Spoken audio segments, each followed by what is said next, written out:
যখন 18 বছর হইব তখন তুমি আমারে কি গিফট দিবা? তখন তার মা মিষ্টি কণ্ঠে বলতেছিল, বাবা তোমার যখন 18 বছর বয়স হইব তখন তুমি চাই আলমারি খুইলো, ওইখানে তোমার গিফট রাখা থাকবো। কিছুদিন যাইতে না যাইতে এই ছেলেটা অসুস্থ হয়ে পড়লো।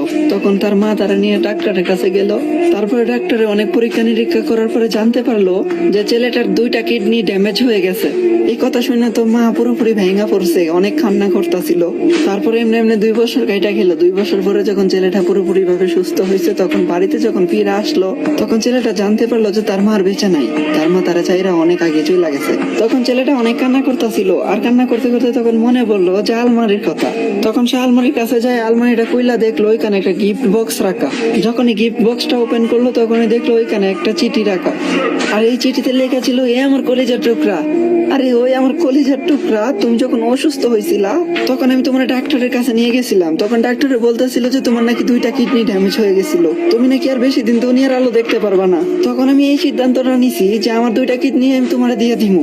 হাই, এখন ভাবা যায় মা তো মাই হয়, তাই না? হে আমার কলিজার টুকরা, তোমার কি মনে আছে যে তুমি বলছিলা তোমার 18 বছর হইলে আমি তোমার কি গিফট করবো? হে আমার কলিজার টুকরা, হে আমার শেহজাদা, আজকে তোমারে আমি আমার 2টা কিডনি দিয়ে যেতেছি। সবসময় নিজের যত্ন করো, সাবধানে থাইকো।